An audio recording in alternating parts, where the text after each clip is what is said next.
Welcome to Where Shall We Begin? Planning and Budgeting for the Coming Year.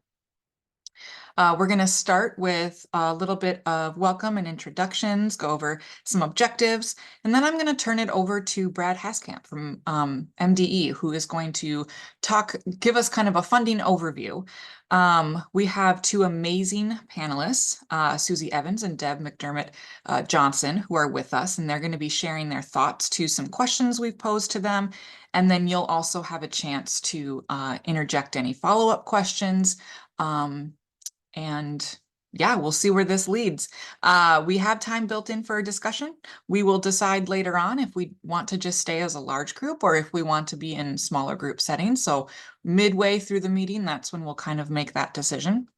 And then we will wrap up and share announcements and next steps. So our objectives for today are to review the adult education funding basics, to identify data and information that can be useful in making programming and budget decisions, so much to consider, and then share planning and budgeting strategies. And guiding questions with colleagues. So Susie and Deb have graciously agreed to share, and also all of you have things to share as well. So we definitely hope that you will add comments and questions to the chat. So with that, I'm going to turn it over to Brad Hasskamp to give us an MDE funding overview. Thank you so much, Lindsay. Thank you, Team Atlas. Yeah, let's talk about adult education funding. And we'll start a little basic and we'll go a little bit more in depth as we go forward here. But let's start with some of the basics. First, your federal adult education funding. So please note that contact hours are the primary unit used to determine or calculate federal adult education funding. However, it's important to know, in addition to the contact hour funding, there is additional adult education federal adult education funding that is issued to grantees to provide for accountability aid, which includes your SID and distance learning licenses, regional transitions funding, and low incidence disability aid for consortia serving students with low incidence disabilities. So that's the federal aid. It's a little basic. With state funding, it gets a little bit more complex. There are 4 components used to calculate your state ABE funding. There's the census and population count. There's the contact hours from the prior year. There's the K-12 limited English proficiency count that's reported by the school district that are members of your consortium. And for the geographic area that you represent, there's the over age 25 without a diploma count. Note on this slide that there are 8 Minnesotas, and on the last slide, there was 1 United States. The reason we did that is just to note that for every $1 that we have for federal adult education funding, the state of Minnesota invests $8 at this point in time. That's kind of the current ratio. So we are very lucky to be in a state that has significant state investment in adult education funding. Also, just note with the state funding that if you are a consortium that does not have any school district members, instead of the 4 parts of the funding formula, you just get the contact hours from the prior year. That is the sole unit to determine state adult education funding. Now, in terms of some key points for state adult education funding for this next year, now that we've covered the general basics of those formulas, well, we want to know that it's important to know that hours from May 1st of 2023 to April 30th of 2024, those will be the contact hours that will be used to calculate your consortium's 24-25 funding. And in general, when contact hours from one year to the next increase, then the contact hour rate decreases. Again, so when contact hours go up, generally the contact hour rate goes down. And for this next year, we can determine, we are estimating that the total amount of state ABE funding will likely be 2% greater than the current 23-24 funding. And so again, the conclusion here is that we anticipate a decrease in that contact hour rate, which for the state funding is currently at $11.03 at the state level. Here we can see currently, as we look May to December, comparing 22 and 23, we can see that adult education programs statewide are producing more contact hours. So far, for those 7 months, we have a 17% increase in statewide contact hours. 17% increase. Note that that increase of 17% is bigger than the 2% increase in funding. And so when you're looking at contact hours going up and trying to think of what does that mean for your consortium, this graphic is just a very simplified hours comparison. So the blue bar are statewide hours from 22 to 23 going up about 17%. And then you can see the orange consortium, Consortium A, and the gray consortium, Consortium B. What you can see here is that the orange consortium, Consortia A, is actually growing at a rate that is greater than 17%. And Consortium B is growing, but at a rate less than the statewide average of 17%. So in a situation like this, very generally, Consortium A, the orange consortium, can predict that they'll get an increase in their funding, while Consortium B, the gray consortium, will likely predict that they'll get a decrease in funding because they're not growing at the same rate as the rest of the state. Now, that's a very simplified way to look at it. It's important to know that there are a variety of caveats to our adult education funding that make it a little bit more complicated than that. It's not quite that simplistic. And so we'll walk through each of these caveats one by one over the next couple slides. The first caveat is about the contact hour revenue growth cap. And so basically that cap says that a consortium's state ABE contact hour revenue cannot exceed growth from 1 year to the next of 11% or $10,000, whichever is greater for that consortium or that grantee.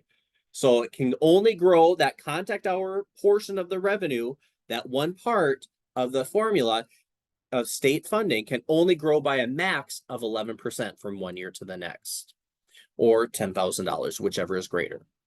Note, though, that this is a cap on revenue, contact hour revenue, not a cap on hours. If the contact hour rate decreases like we're predicting, an 11% growth in contact hours will likely result in less than 11% growth in revenue. You can't make that direct comparison. The second caveat is the second cap that we have on our state funding, and that is the $30 gross revenue per contact hour cap. And so that says when all four parts of the consortium state AB funding are combined, the total state AB funding for that grantee or that consortium cannot exceed $30 per contact hour. And so just note, remember, that was $22 per contact hour, but thanks to the Literacy Action Network and their legislative advocacy, that cap was raised to $30 per contact hour. So that helped alleviate a lot of budget stress for this current year for a lot of our adult education consortia. So thanks to Literacy Action Network for that work. And that $30 cap will exist for this next year.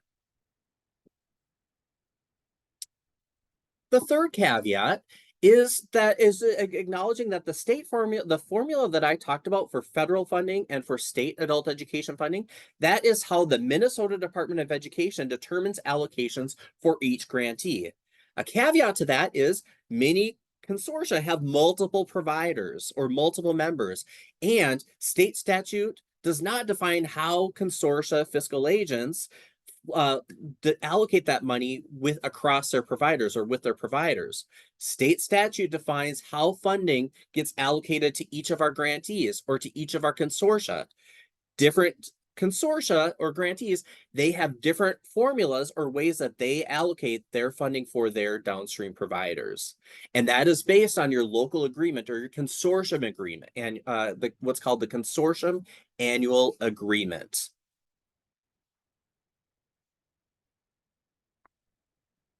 And then finally, the fourth caveat is in this last year, there was a legislative change regarding adult education teachers.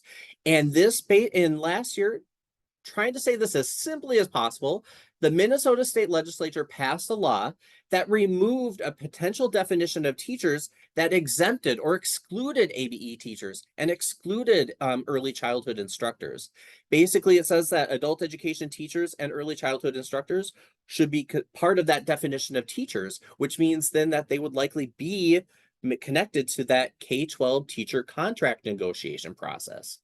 This statute change is being interpreted and implemented through contract negotiations by school districts that offer ABE programming. Now, note that this pertains, again, to those adult education providers and consortia that are offering and hiring teachers through school districts. This legislation does not necessarily apply to entities that are not school districts that are operating adult education programming. So it's important to stay informed and stay connected. Couple things, resources that we have for you here. First, our grant application webinar for the next year will be Wednesday, May 1st. That's our next web chat with Minnesota Adult Education, also our annual grant application webinar. So stay tuned. That's from 1 o'clock to 2:30. Gail has put that information in the chat if you want to register for that web chat or that application webinar. And also, here's a couple of additional resources for you to kind of think about funding overall. If you want to see a little bit more about if you want to read more about the ABE or adult education funding overview, there's a link that's shared in the chat. And also, if you want to see your consortium specific adult education funding, then the second link there you can go to the Minnesota Department of Education website to actually look up your consortium's funding for and how that's determined. It's a pretty complex sheet. Okay, so that's a little bit of everything that I have to say. That's the big kind of state level input. Now I'm going to turn it over to our Lindsay and our panelists. Thanks, everyone. Yeah. Does anybody have any quick clarification questions about anything Brad said? If you do, put them in the chat. We have a couple minutes if there are clarification questions. Practicing my wait time.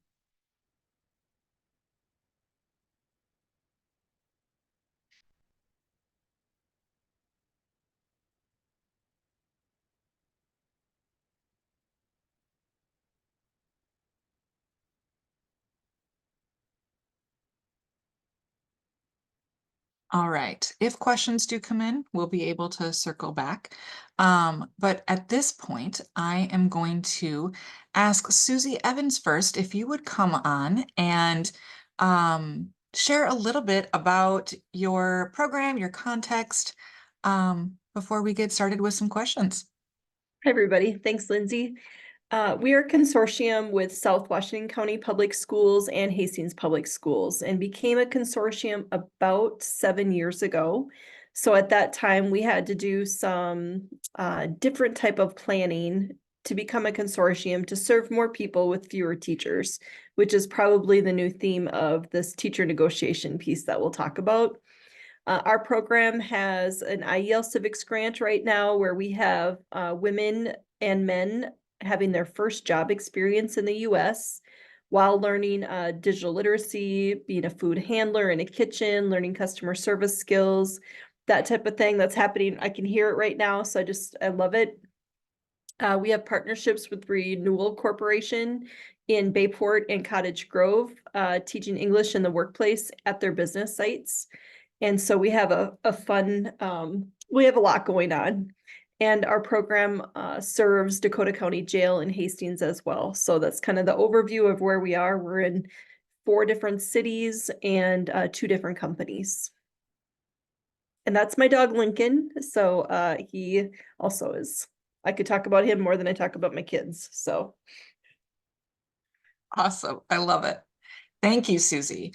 And Deb, if you would come on and share a little bit about your context. Absolutely. Well, I come today as the fiscal host of Southeast ABE, which is by some standards, well, I guess we can't say we're relatively new anymore. We've been around for a while. Started out as a consortium of Albert Lee, Austin, and Owatonna, because we are kind of an economic triad, if you will, in southern Minnesota. And then a few years back, we picked up southeast Minnesota. That consortium was struggling, and so we sort of had pulled together. So if you think about southeast, we actually cover from Faribault south to the Iowa border and from I-35 to the Wisconsin border.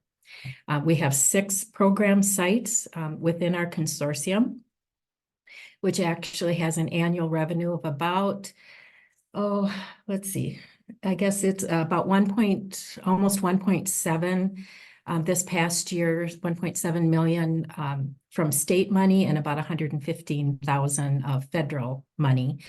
And we're functioning just a little bit different. I say I'm the fiscal host because that's really what I do for the group. We operate all 6 of our program sites independently. We apply the state formula to each of our 6 program sites, and every site gets returned to them the money that they have earned through their programming based on the formula. So all 6 of our sites have a great deal of autonomy. We do report jointly, if you will, but in terms of designing program to meet needs, it's very much a reflection of what's happening in each of those communities. And we have sites that have just a few, we have one site that's the newest to our group that has become active, that has maybe 500 or 600 hours a year. We've supported them because they're kind of in a adult ed desert, if you will. They're sitting between 2 major communities, and there's a couple of major businesses in that area that if we didn't provide programming, those folks would go unserved. So, and then we have sites that are pushing 30,000 in hours. So it's a very diverse group, and we have been operating this way from day one. And some days we trip over our own shoelaces, and have had to have some difficult conversations. But at the same time, it's really worked for us to serve our communities in very unique ways. Thank you so much. I'm so glad both of you are able to be here today. So I am going to offer the question, and then I'm going to turn it over, and Susie will share first, and then Deb will come on and share her response. And then after that, we'll pause and we'll answer any follow-up questions based on that question. So we have 4 planned questions, and then again, we have some time for discussion at the end. So as people are talking, please add your questions to the chat, and we will be sure to get them answered or make note of them. So the first one we posed to both Susie and Deb: what budget implications are you facing with the result of negotiations, and how continuing contracts are being handled locally? So first, I just want to say I also sit as one of the legislative co-chairs for Literacy Action Network. So one of the great pieces that we did get passed with our advocates and all the help from our ABE colleagues talking to their own legislators about this is getting teachers onto a contract. So we said, now what? And that's kind of where my slides will tell you. We also got the raise in funding proportionate to K-12. So there were 2 great things that happened in the legislature last year. So now what is my problem? Our teachers negotiated, and they did put our teachers on the continuing contract. In our school districts, they've never been on a continuing contract before. So that was voted in December and approved by the board. And I will be very honest, I'm still waiting for HR to reach out to me to tell me what that looks like. Now, if you've ever been in a closet in the dark with no air and a little bit scared, that's how that feels right now. So if you're feeling that, you're not alone. I'm trying to be patient. I do think I'm experiencing hair loss. So if you're feeling any of these pieces of anxiety, I have to tell myself we fought for it. It's great for our ABE teachers. We want to have quality teachers in our field. And now we're in the now what part. So the first part that's hitting us is the retro pay approval. Not only did our teachers get a bump in pay, which is great, they're now on a continuing contract. Now we're going to get probably a $45,000 to $55,000 hit in our budget this year that was unplanned and unfunded. And we're going to have to react to that. So that's just the retro pay that's going to hit our budget now. And some consortium are having a huge budget pay, that retro pay, they'll see a big chunk taken out. So that gets a little bit scary. So wait and see for that. And then as you can read on the slides, which you've probably read already, the cost is increasing per hour of teaching for next year. I don't know how we're going to be able to purchase the necessary items. I am going to get real tight on PD time, and that feels pretty terrible when teachers say, hey, can we have 2 hours to plan and work and do great work? And I have to look at the budget and say, how about 1 hour instead of 2? And I don't have answers on how I'm going to post or hire with this new continuing contract. So I'm still in my closet in the dark with a little air. And what is also tricky is that community ed the districts ask for chargebacks. So that's, you know, I don't know, it's maybe 30,000 for one school district and 15 to 20,000 for another district. And I understand that's how you keep the lights on and pay your custodial fees and things like that. So I understand all that. But those are big hits along with that retro pay this year. And I don't know if we'll do a fundraiser or a Chipotle fundraiser and things like that, but I'm just trying to stay calm and know that we're going to figure things out, but the chargebacks and the retro pay are going to be a little tricky this year.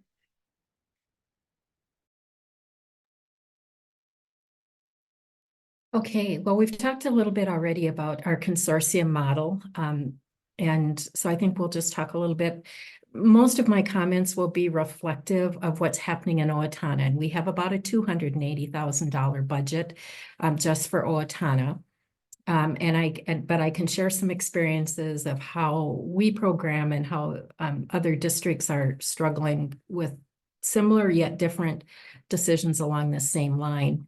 But we too just got pulled into the master contract. I understand it was in the middle. We have been on the master contract for really quite some time, to be honest with you, but we had our own set of terms and conditions, and we had gone in proposing a healthy per hourly increase, but that appeared to not be enough. And in the final hours, I'm told that the board chair said, we are not going to mediation. We are going to get this settled tonight. And so away we went. And you can see on the slide what our increases are going to look like.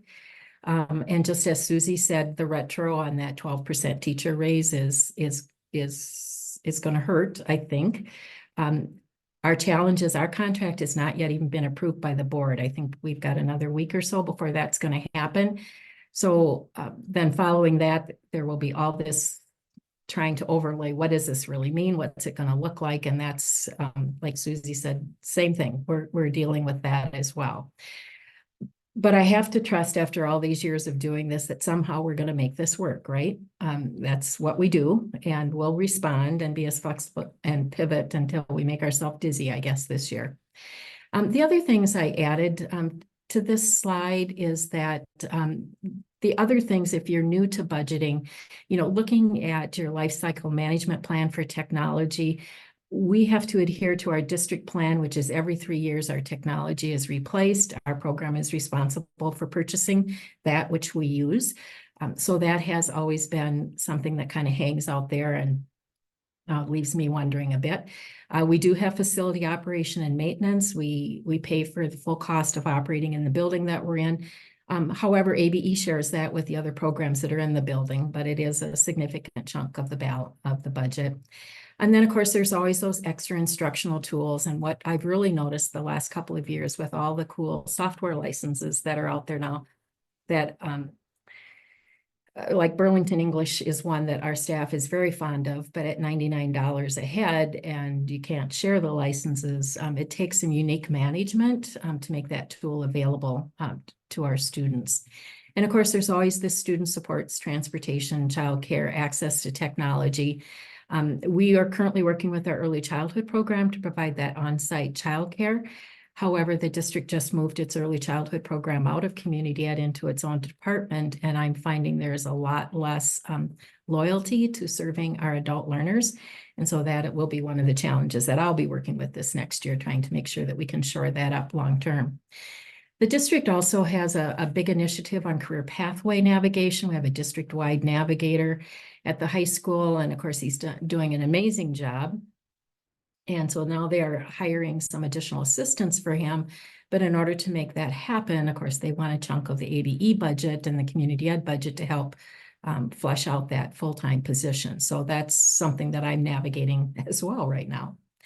And of course, there's always workplace initiatives. Owatonna has a plethora of light manufacturing, lots of small business that is providing employment opportunities to our folks. And so we have received 2 requests to do workplace initiatives, and we responded this year.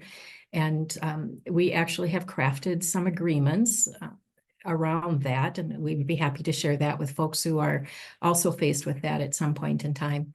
But it hasn't gone as smoothly as we had liked. As in fact, we just got a call last Friday that one of the businesses, they have lost efficiency in their production. So they're shutting down one of the 2 classes that we're running there. And so now we're trying to figure out what to do with the 25 students we have that have a few hours accumulated, and how do we support them and yet still meet our accountability measures, and the list goes on, right? So that's where the implications that we're working with this year.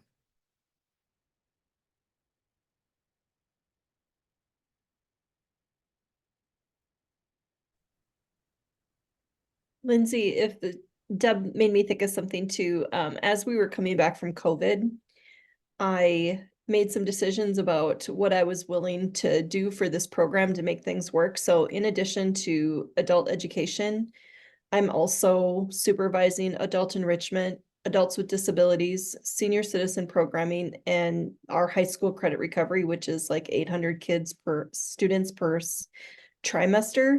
So part of my ABE teachers are also then part of their workload is one of the pieces of these puzzles that we have. And doing that is also supporting the work that we're trying to do. We're trying to do more with fewer people and less money. So how do we run that program? I always forget to say that I'm not just adult ed. I'm supervising all those other pieces, and that pays for my salary out of different budgets. So it's not just the adult ed pot. And Deb, you're shaking your head too. Yeah. Yes, I do anticipate removing myself from the ABE budget at some point in time. There's just a small portion of my time that comes out of there, but I think I'll be looking for other avenues to support that.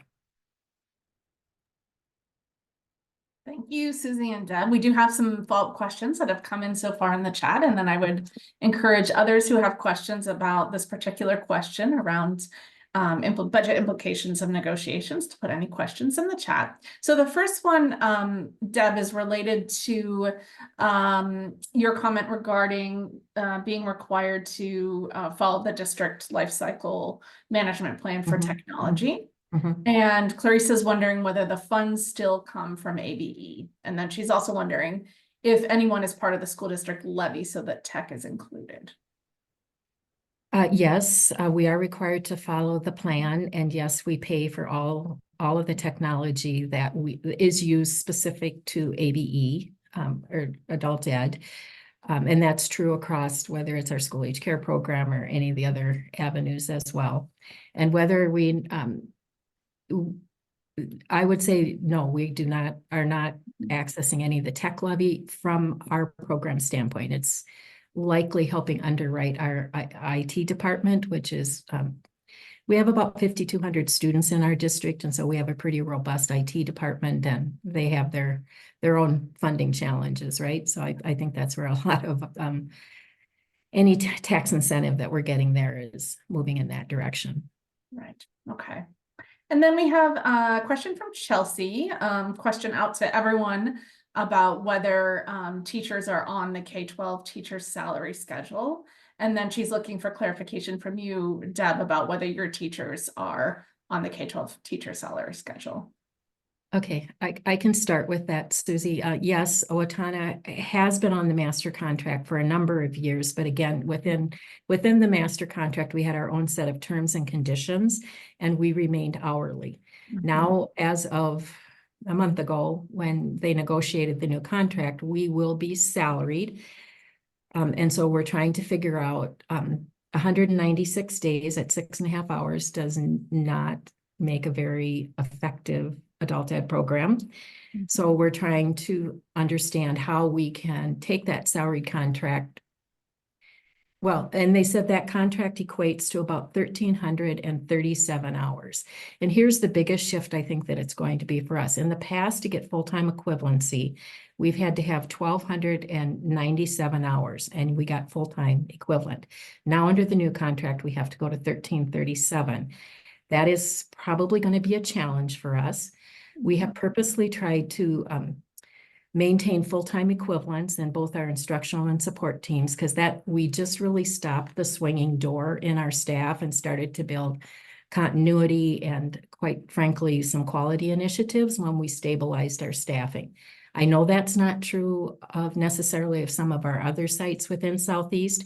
We have some communities that couldn't hire a full-time equivalent because their workforce is just not looking for that. They're looking for part-time. And so they have this whole collection of what I call, this wonderful puzzled pattern of, mixing and matching staff. I know of a district we have that would prefer not to hire full-time people because then the benefit packages are less significant part of the budget. So, like I say, everything is different, but yes, we are full-time on the salaried contract. I have one staff member that I'm told will have to stay stable for 2 years because she's paid more on her hourly rate than what her salaried rate will be. And I'm told that our most senior staff member will see a significant increase as they bump him into the salaried portion of this. And so we're waiting for all of that detail to come down the line to us. Thank you, Deb. Thanks. Susie, anything to add related to that question? Okay, great, thanks. And then thank you to folks for chiming in about how things are working in your programs. Looks like one other additional question, and maybe I can take this one from Rachel about licenses and subscriptions for MDE approved online learning tools like Burlington English. Are these contracts and subscriptions established by each ABE consortia, or are they state subscriptions subsidized in part by MDE? So we do have several state supported platforms like Edmentum, MobiMax, North Star Digital Learning. Those are all supported at full cost through a license purchased by the state. Other approved platforms that have a cost need to be paid for by the consortium. And with that, I think, Lindsay, shall we move on to the next question? Sounds good. All right, so our next question that we pose to the panelists, what predictions are you making for your FY25 funding? And what budgeting decisions are you making as a result of those predictions? So I'll turn it over to Susie. Yep, there's a prediction, and then there's what we have to do right now and to run our classes. So what we have to do is see our, normal morning ESL classes, for example, are historically always full. And so those are a for sure go for us, let's decrease the amount of, maybe this will run if we start it with 3 people and then we can fill it, but we really have to make sure the juice is worth the squeeze for all the things that we're doing right now. So it's really decreased our flexibility a little bit. I think we're one of the only programs where people don't really want that online hybrid option, and nobody's asked for it in registration. So I think we're going to pilot more of those next year and give teachers some more training on how to do that. So if we have people that have barriers to daycare, transportation, they can have a Zoom option as well. So I'm a little bummed about let's build it and see if it flies part. I think we're going to be grounded for at least a year or two on some of those pieces. And I do have a team that's really good at writing grants, so I feel like we should hunt those down a little bit more. And we don't use volunteers as much as we could or should. And if that would lighten the load a little bit for, maybe we have a GED lab with a volunteer that's willing to work with people as they come and go, that would be more of a supported system for us. And then our business partners that we work with, maybe I do just a little bit more of an ask than I have been for any money that would be outside of contact hours. So outside of a classroom, I offer or I ask for more writing for, or money for when teachers are writing curriculum and things like that.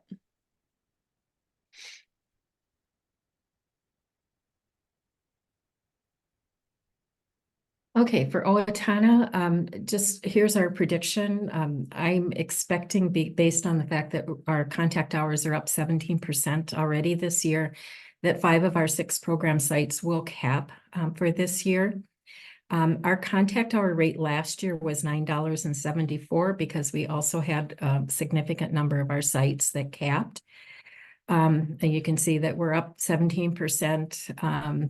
And I think this year, there may be a couple of sites that will not cap as much as I had thought. And we handle all of that internally. We try to use the same formula that the state uses for capping to our individual sites so that we can sort of redistribute the wealth, if you will, and make sure that all of our sites have the same opportunity to grow and move ahead with some innovative programming. I'll be honest with you, I'm leaning, our contact rate, as I said, last year was 9.74, and I believe Brad said the state was like 11.02 or 3. So we came in a little under what the state average was last year. And I'll be honest with you, with our growth, I'm sort of leaning towards, I think we could potentially be in that $8.75 to $9 per contact hour rate. I don't have good math to support that. It's just, I've been around the block a couple of times, and it just seems like a good starting point for us. And then when we get our letters in August and everything is confirmed, you know, hallelujah if it comes in a little higher than that. But I think it's a safe bet for using that number to get us at least started. Our prediction is we're going to look very critically at all of our programs. We do have an IELC program here in Owatonna. We've got 1 more year on that, and it's all career pathway kind of work, and trying to figure out what the next iteration of that is with our business partners, and hoping that we might be able to secure another one of those. Looking critically again at our core programming. Susie talked about her morning ESL classes. Same thing, that's huge time for us to have students into the center. We do have a large number of folks who are into asking for high flex instruction, to the point where staff had critical conversations about, is this really the best way to deliver programming? How can we get folks to our center? Because we sometimes feel like we're missing some of that important interaction and engagement time with our students. So, but that may become a preferred model as long as our students are supporting that. That might be the direction that we'll be leaning, and the staff is capable and comfortable with that particular strategy. And so that may become core to the work that we do here as well. How we use our, what I call student assigned software licenses, I think needs another look. I don't know that we've been very effective at moving students off of licenses when they have failed to really use them in meaningful ways. We've just sort of let them trickle along and keep their name on the license. And I think we have to be a little more critical about moving students on and off so that we really make the most efficient use of that. And then I think the last piece, well, couple more pieces, I guess, is just that networking and sharing of promising practices across our consortium sites, because there's some pretty cool stuff going on across the board in Southeast, and some of our sites have had real success. Sometimes it is specific to what's happening in their community and how they network with their learners. Other times it really are strategies that the rest of us can employ and also take the benefit from as well. And I think the state at large, looking at statewide, just having more of those conversations about how all of us are navigating this terrain will be important as we move ahead. I think articulating more clearly and widely about the ABE delivery model and our funding streams and our accountability systems is something that we have to spend more time doing. I'll be honest with you, when we got the letter from the business worksite last week about how they just, even though we had a mutual consensus agreement model in place in writing, they just arbitrarily made the decision, and we're left wondering, okay, how are we going to meet our funding and our accountability given what they've just handed us with no room for discussion? So how we enter into those kinds of partnerships, I think, will perhaps be even more formal than we've attempted to be in our community. So, Thank you. So what questions do folks have for Deb and Susie related to what they just shared? You can put your question in the chat, you can raise your hand and share.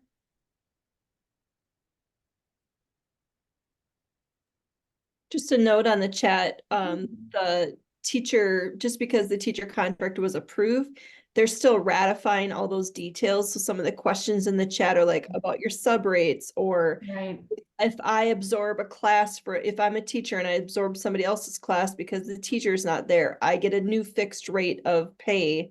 And it takes some of that. I know a lot of other programs have been on a contract before. We were on a contract at Paragraph, but the new parts of this contract decrease our flexibility. So if I have part-time teachers, the class gets canceled, they're sick, I just don't pay them because they're not working that day.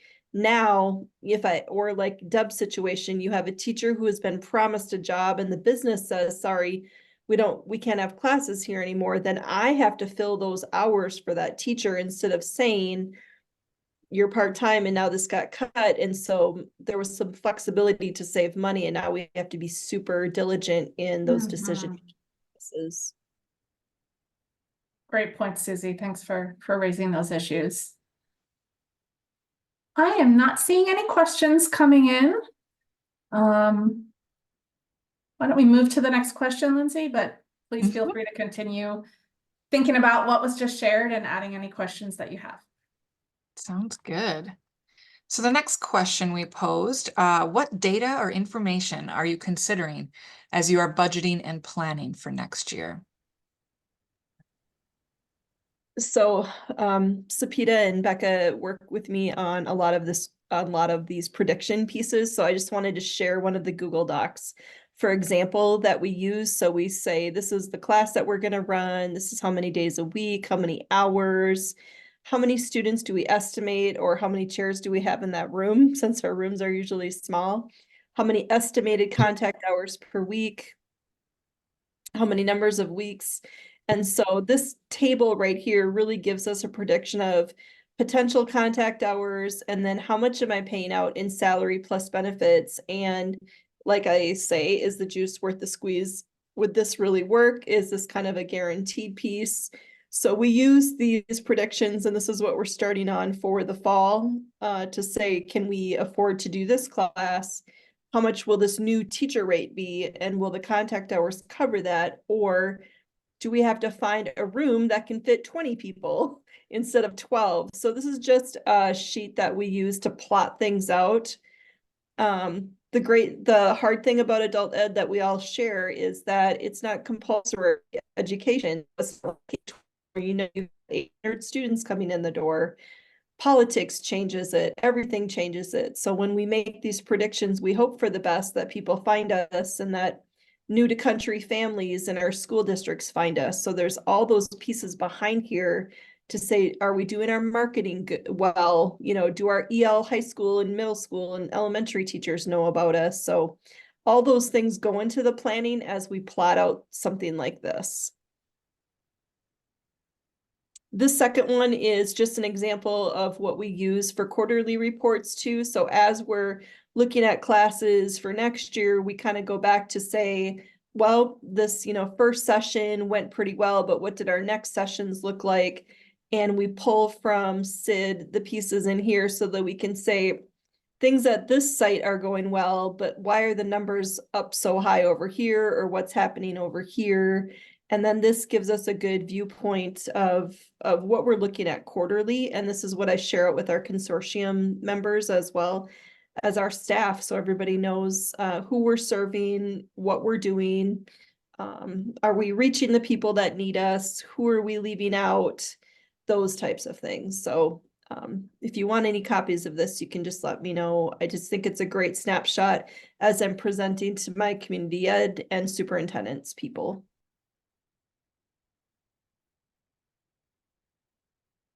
And Owatonna's approach is, we've been doing this for quite a number of years as well. And in green, you can see, we basically, at this time of the year, just go back out and look at what are our students saying about their opportunities here in the center. What is the staff's reflection on what our students need and what we should be offering them? We also spend a fair amount of time talking to our community and district partners and build that whole network of data, if you will, and feedback about what we think would be the best way to serve. As you look at towards the bottom of that slide, right or wrong, and this has worked for us, and maybe it's because we're a relatively small program within Owatonna itself, but we build our program first and then we budget second. So we take those feedback and needs that we get from our students and staff and community, and we build a program around that to say, if we were going to do all of the things that people wanted, how would we do that? And I'll be honest with you, it doesn't look all that different from year to year. It's often our evening and our afternoon programming that may change a bit because our mornings have solidly met the ESL needs that we have in the community. But once we build that program, I take that to the business office and I have them cost that out for us. And then as part of that, assigning staff to full-time equivalencies where possible. So they do the costing on that. Then I bring it back to the staff and I say, here's where we are in terms of, this is what we said we wanted to do. This is what it's going to cost us. So let's reassess, do we have room to do that, our priorities? And there have been many years that we have had to rethink what we did with our afternoons and our evenings, how many teachers we were able to actually put into the evening program. We work with that data really on an annual basis. We've also had the flexibility in the past of pivoting mid-year if suddenly, because there's such a need for employees, right? Our unemployment rate is well below I think we're at 1.5% or 2% in Owatonna. So our students that want to work are working. And so they're living the American dream. They're working, raising families and trying to go to school all at the same time. So it seems like every year there's a pot of folks that are available at different times than we were accustomed to. And so we've had to pivot on that.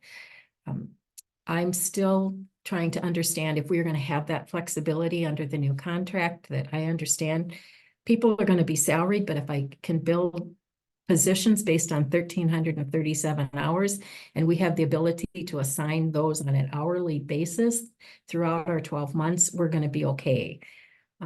With the exception of perhaps a half-time position that I'm concerned we'll be able to keep on board without additional funding coming in. So that's our model. And I know that's perhaps a little bit vague, and it's, we build similar charts to what Susie has, but they're built after and not before we try to do the programming, because we try to respond to need first, cost it, and then figure out where the priorities need to be.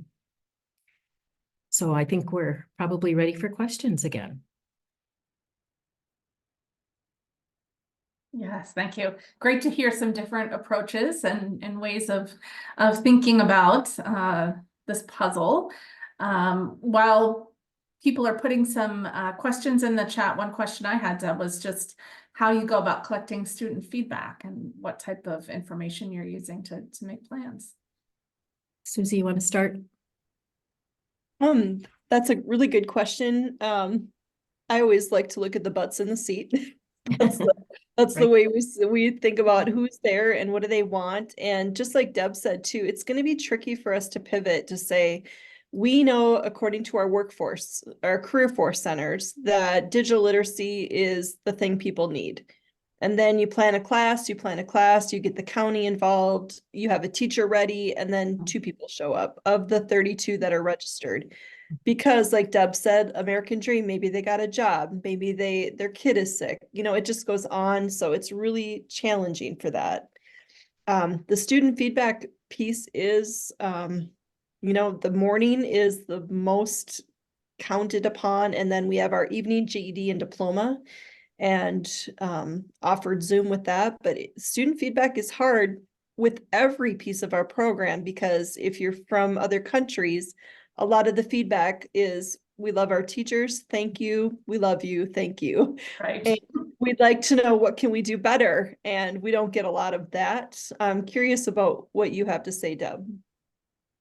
Well, I think, let's see. I was looking at the one of how many staff that we have. Ask the question again, Astrid. I'm sorry, I lost my Absolutely, train of yeah. So thought. you had said that one of the data sources that you Oh, use yes, to okay. make your plans as student feedback, and I was just Yep. wondering Yep. how you collect that and what kinds of things you're looking Well, at. we do, it varies from year to year. The 2 stables have been about this time of year. We do a written student feedback. Mhm. We also do an additional survey at the time of enrollment in the fall. And this year, our Student Leadership Council is bringing in an outside organization to come in and do some focus group work with our students. Great. And so, we feel like this year we're going to have a plethora of data to work with.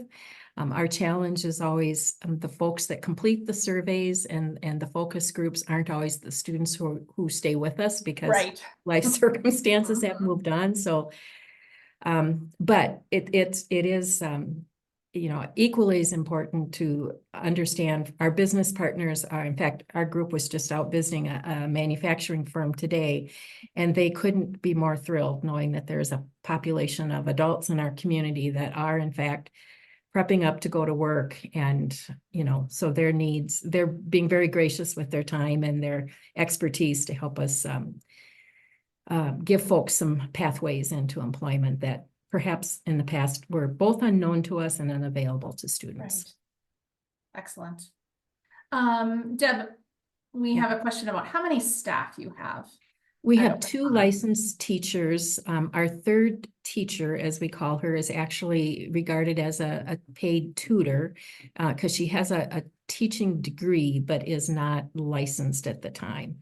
So she tends to work in concert with the other licensed teacher, particularly with our low-level language learners, so that she can help kind of bolster some skill and interventions to help move folks along faster into the licensed teacher classrooms. Thanks. And then a question for both of you, and then others who are in the audience can chime in on the chat. But Clarissa's wondering whether people are seeing more attendance for their GED programming in the day or the evening. They've had a flip recently and having more in the day, which is different than it's been in the past.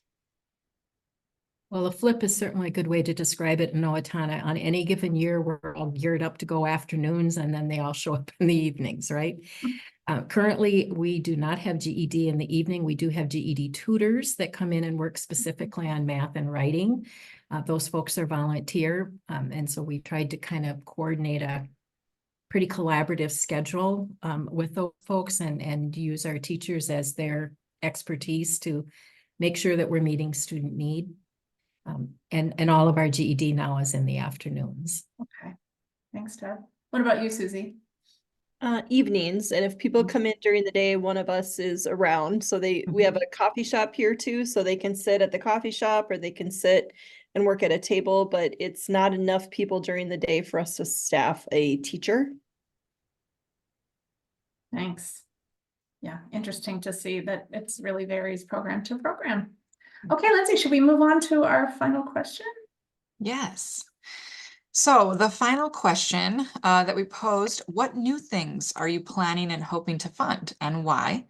And what are you going to discontinue and why? So I'll turn it back over to Susie.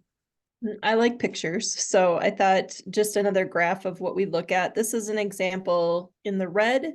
that's where the juice was not worth the squeeze to say maybe this class is something that we want to run, but based on the revenue that we got back from the contact hours and how much we paid out in teaching, that's something that we're going to look at more closely. I think we have 2 teachers doing that, so we're maybe going to cut down to 1 and then maybe have a Zoom option every other day. So cutting down on some of those, you know, we want to serve people and we have to be fiscally responsible. So looking at the things that are working and are not working and how does it balance out in the overall budget. So we'll be looking at contact hours, everything everybody in this chat is looking at, and then the implications of the new teacher contract. So maybe I have a learning lab in my office. I mean, there are things that we're going to do to make sure that we're serving people, but we just can't really keep paying people.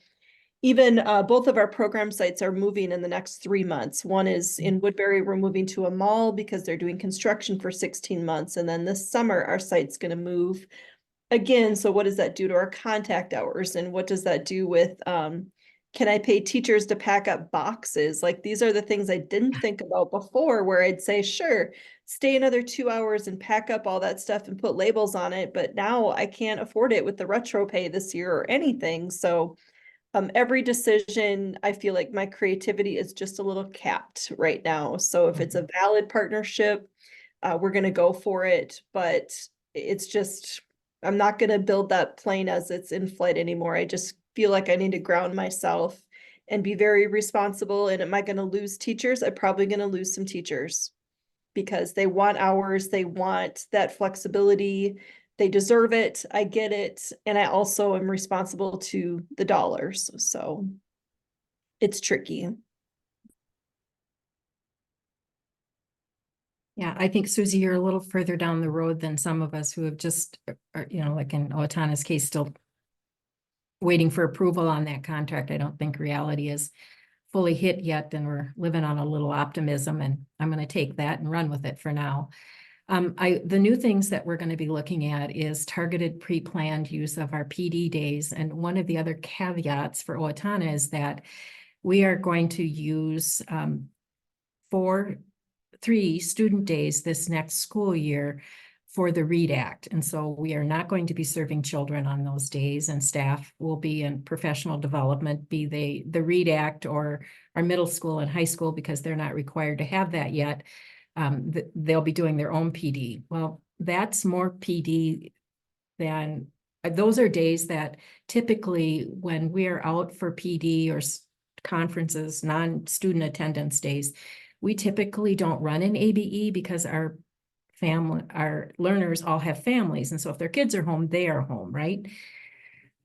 And so we have used those days in the past for professional development. Well, now we've got 3 more days, and those are 3 non-revenue generating days. And I'm trying to figure out how that is going to work and what that's going to look like, and whether or not I'll have the flexibility if we still run, if we offer up our childcare services for those days, can we still get our families to come in?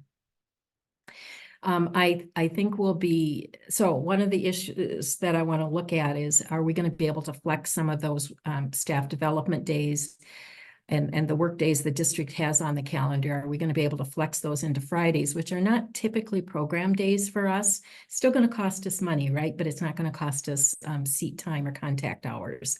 So trying to keep that flow of 4-day instructional weeks, because if you look at our district calendar, there are not a lot of 5-day learning day weeks in our calendar. And quite frankly, the number of 4 days seems to be diminishing as well. We know we have to do an even better job at marketing and leveraging that marketing than we have in the past. Looking at what's our flexibility and pivoting away, just as Susie said, from those under-enrolled classes, and how do we get after the higher interest offerings following the registration cycles, because we try to, we have open enrollment, but we try to divide it into quarters, if you will, or trimesters is probably a better way to put it.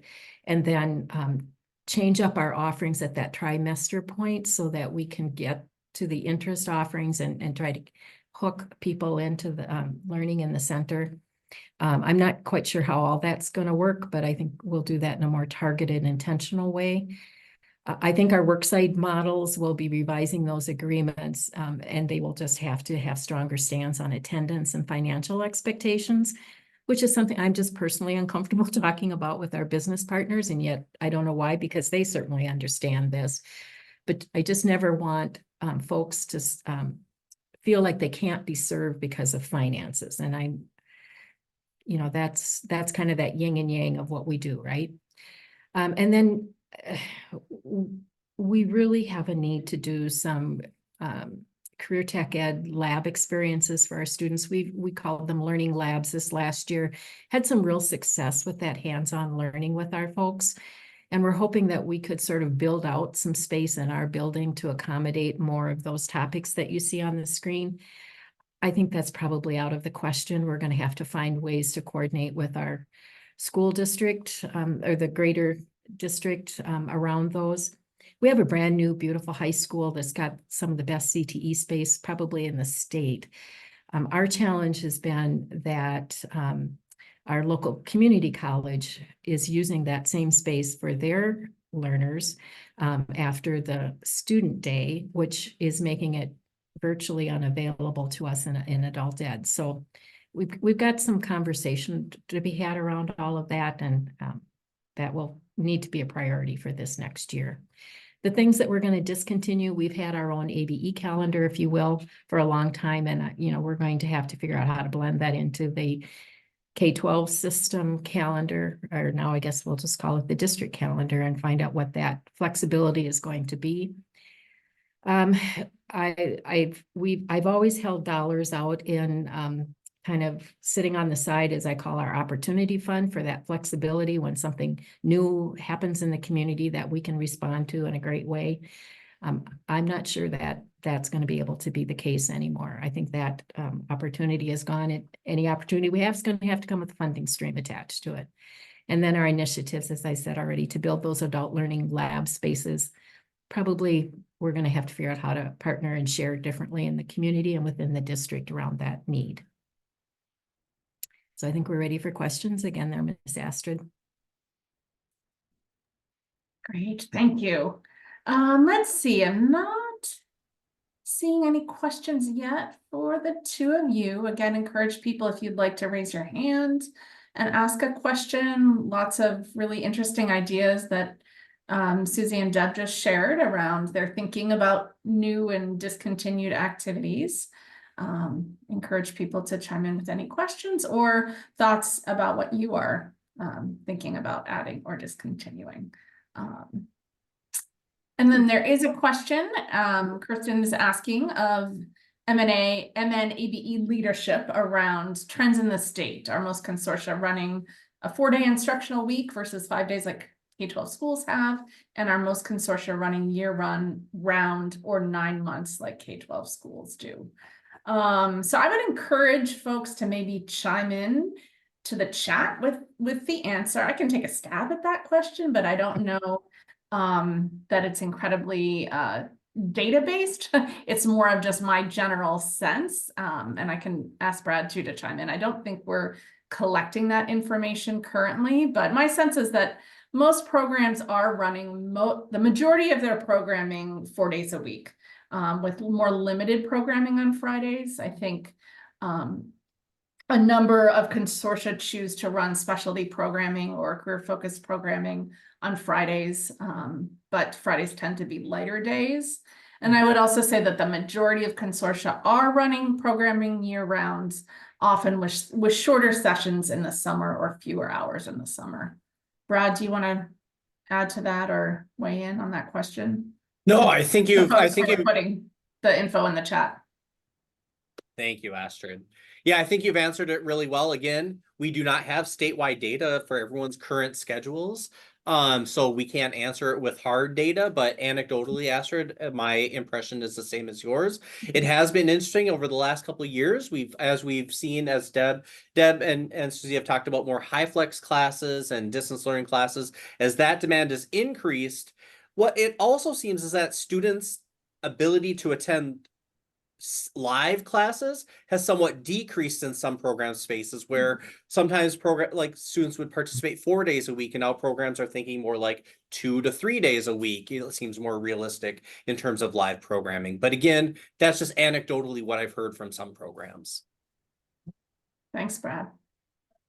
I was going to go back to what Deb said. Now that we are adhering to the teacher contract is a little bit different, and we have to blend in with K-12's PD days, which hurts our program when our teachers want to go to regional conference days and things like that. That's going to be a little bit tricky.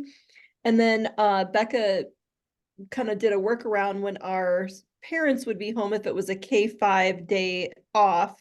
So little ones would be home, but the high school still had class. We followed the high school calendar. And so Becca planned like learning adventure days. So the parents and the kids could go to like Carpenter Nature Center, and they still had the class there, but it was more of a family experience. So we were trying to work around because we're like, oh my God, we can't pay the teachers to do nothing again. You know, like today, like we have to do something knowing the parents would be home. So that was one smarter thing that we did this year. And I think we're going to have to be more creative even next year.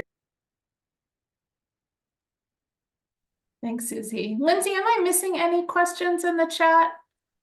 No, I Most think of what's coming in is just sharing trends, and we'll be sure to save this this chat. Lots of great information in here. And if I yeah. could add one Please more do. trend that I think is happening, at least in Southeast, and that's with the use of our transition funds and how that is getting planned and used to put on really regional classes. I think we'll pick up some of the slack that perhaps local programs are struggling to put together, particularly for those small enrollment classes that do, hopefully will have online application, but we're hoping that has proven pretty useful to us so far, and it looks like we've got more opportunity to grow in that area. Excellent. Yeah, and that's something we're seeing in other regions of the state as well. Southwest Minnesota as well as northern Minnesota.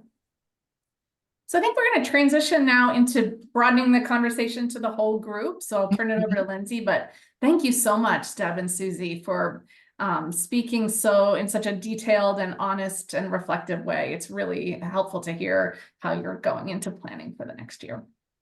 Yes, I echo that. So we have 2 questions, and I'll give you a peek at the questions before we take this poll. We want to give you a chance to talk. What resonated with you and from what you've heard today, and what are you puzzling over? What's weighing on you? And so we're going to take a poll to kind of gauge the temperature in the room. If the majority of us want to break into smaller groups, 4 to 5 people, and be able to have a more intimate conversation, or if you would like to hear other people in the large group and just let people unmute, but we all stay as one group. So I see a lot of people are already voting or casting their votes, and I'll give you another minute or so to do that. Small groups or breakout? No, that was the same thing. Small groups or large group.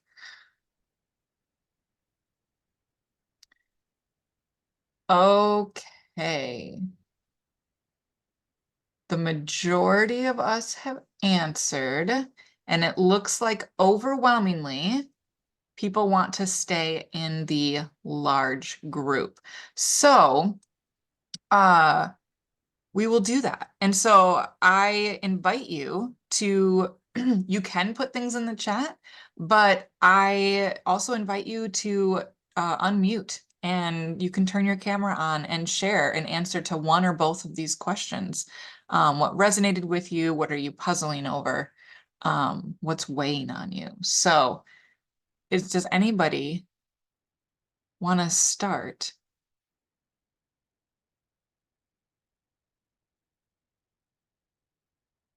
Something you say may really help someone else.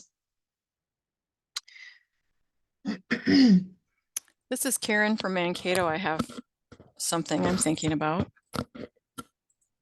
Go for it. Okay. So the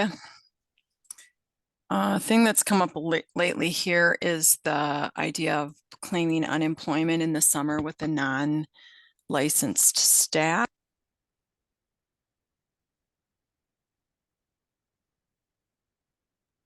Is it just me? Otherwise, I lost Karen's audio as well. yeah, we lost your audio. What about now? Yep, that's better. Okay, I pushed a button by accident. Sorry about that. So we've been talking with HR about the non-licensed staff and the unemployment situation where people will be eligible to claim unemployment in their gaps of employment that are more than 4 weeks long. Does everybody know what I'm talking about by that? Yeah, okay. So one of the things that has been happening in ABE since before I was the manager is we never really have summer school officially set. We kind of see how the year goes and then we decide on summer school kind of in the spring. Oh, what are we going to do for summer school? And what we decided we're going to do rather than do that every year is we're just going to decide what summer school is going to be like. And then we're going to offer people positions that are July 1st to June 30th. So there isn't a gap in employment for some of our hourly non-licensed staff. And they'll just know exactly what their terms are. And they'll be full year. So for example, since we've been going with high flex learning, we have a paraprofessional in each high flex room to help with that because our class sizes are really big for those. So what I will do then starting July 1st is just offer someone a position from July 1st to June 30th and spell that out. And then if they don't want to work summers, they will take a requested leave of absence during the summer. And I'm hoping that that will keep people more stable, have them know exactly what they're going to be working and not lose some of our really good paras. So we'll just kind of plan summer school as part of our schedule. So we'll have 4 days a week in the school year and 3 days a week in the summer. And I'll run a 7-week summer program. And that's it's kind of gone back and forth year to year. Sometimes we run summer school in June, sometimes we run it in July. We try to match the district. They change things around. But when we can offer high flex and when we can offer online, our parents do attend. So we'll try to do more programming online in high flex so that people can attend. And then we'll just take our August off. Will be our only month off.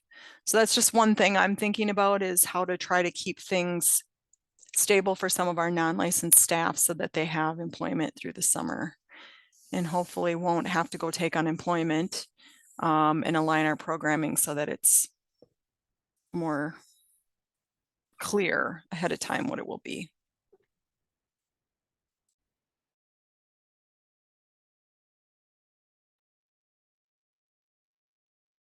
Anyone else, feel free to jump in, build off of what Karen said, or interject something else. No need to wait for me.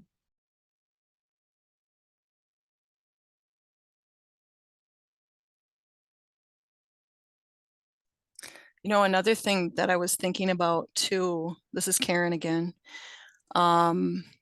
is our regional programming has really helped us in Southwest Minnesota be able to offer our evening program for ESL with very little staffing. So when each of us contributes a teacher or a para based kind of on the number of students we have attending that program, then we can all have a full night program, but only have to pay for 1 or 2 staff. And it's all online. And so we have been doing that now for 3 years, and every year our contact hours go up. And it's been a really strong program, but now what we're talking about is how could we do that with night GED? And we are piloting an evening online boot camp right now. Glacial Lakes Anne is coordinating that right now for our region. And it's been well received so far. It's in the early stages. We're only like 3 weeks in or 3 weeks in, I think, maybe 4. But if that goes well, we may be able to alleviate some of this little tiny one-room schoolhouses all over the place in all of these cities, one night a week, where people don't show up, and sometimes you're paying a teacher to sit there and one person comes or nobody comes. And then you have times when they're really busy and it's overwhelming and the teacher can't keep up. Either way, it's hard. It's hard to run that. And it's hard to get gains. It's hard to get contact hours because it's just one night a week here and there. So if we can offer that online and have a critical mass of people, and all of our programs can just contribute pieces of staffing to it, then we can have full GED and full ESL evening programming with very little staffing, which will save all of us a lot of money. So I would encourage people to think about those regional partnerships, especially outstate. I know Southeast is doing that a little bit, and I believe North, Kristen Fugelseth, are you Northwest? I think are doing it as well. Yeah, Can you share- Northwest. Oh, Northwest is doing it, but only for career focused classes. But so ESL and GED don't really fit in there, but it would be really interesting to hear more from you about how that how that sharing of funds goes, because it's something we really need, and we recognize that here. Independently, none of us can Right. offer necessarily a standalone evening ESL course, but if we Right. could band together, that would be great. Yeah, and I think, it's very much like the statewide model too, listing those things on your schedule and using those statewide classes is another way to enhance what you're offering without having to pay a lot more.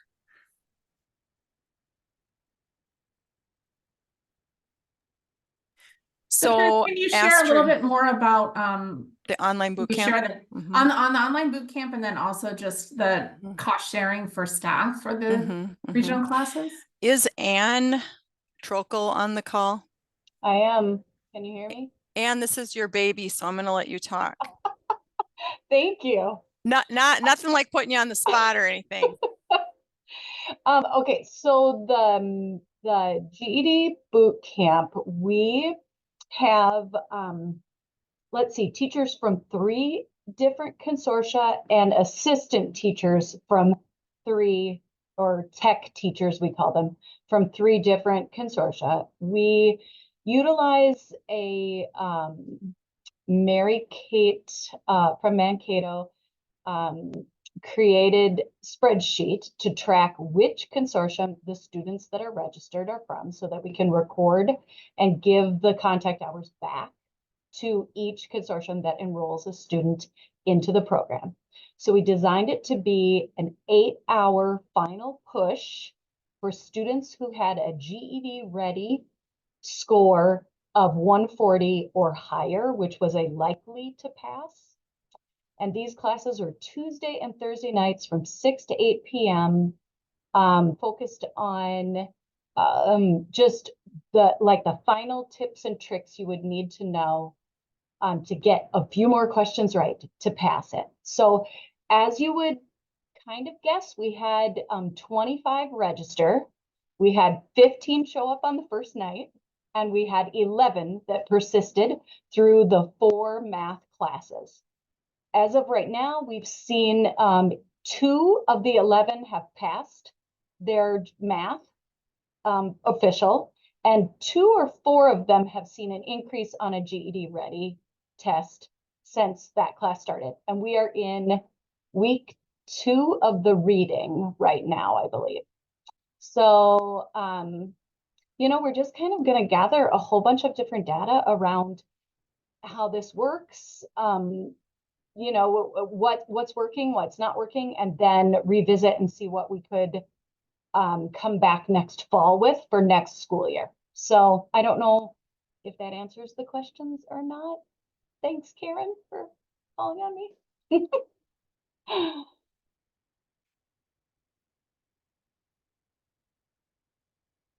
Any other questions about it? Thanks, Anne. I look forward to hearing more about how it's going and what final model you land on. Any other comments about something that resonated with you or anything that you are puzzling over or that's weighing on you? So I can share something. Nate Chapman, I'm at Central Minnesota East. Our partner schedules, so we partner with a college, and they don't get that our schedule and our teacher contracts work very differently than their scheduling and their teacher contracts. So I'm at the standpoint where I'm starting to do budgets already, which is always fun when I have no idea what my revenue is. But I won't have a final schedule for them for the last half of the school year until 4 days before the last half of the school year starts. So I think really it's how do we fix that problem is what I really am trying to figure out, because I know what the problem is and I know that's what I can expect, but it's how do I change that norm?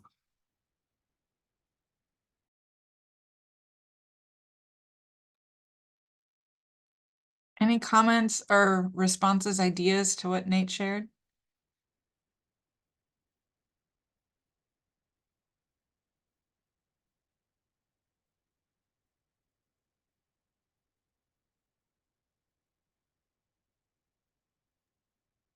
Well, let me just say you guys are real helpful.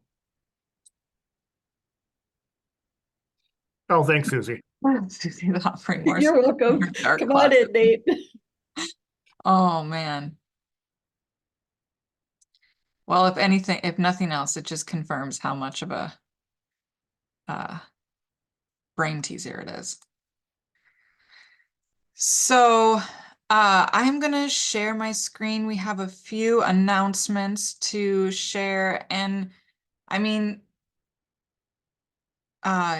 you likely already do this, but we encourage you, reach out to each other with questions and keep the conversation going. Because again, we pose a lot of puzzles, or at least that's what I feel like I'm hearing, lots of puzzles with hard answers, and it's not always clear what the next step is. So a few announcements next up.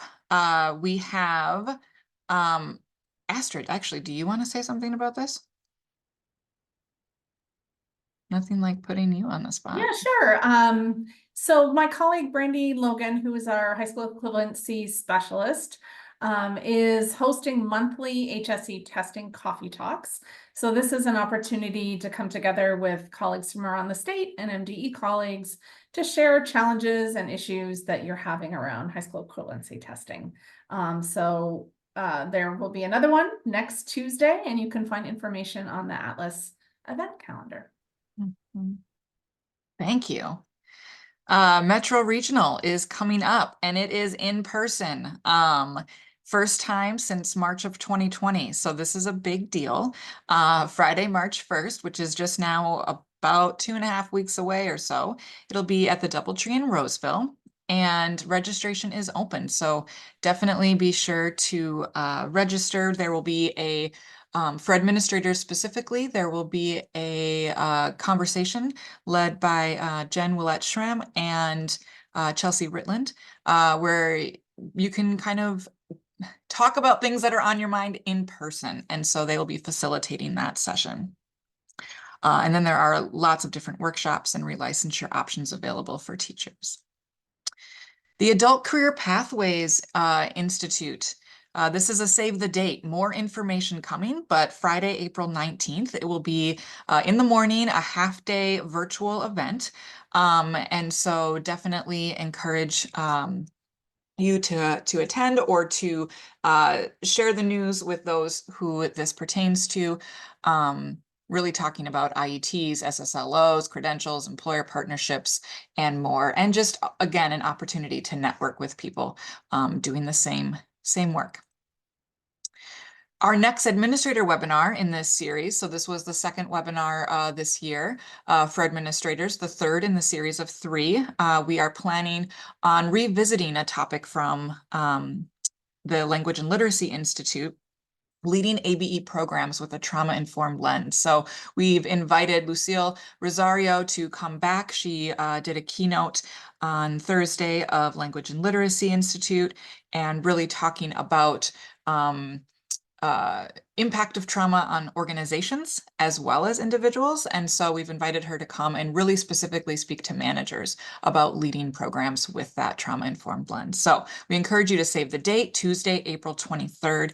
And that time, I apologize, it's not on the slide, but it will be 12:30 to 1:30. So a little bit different of a time, but it will be that 1 hour. And then the statewide mentorship experience. This is something that we just wrapped up a pilot, and I would say rather successfully.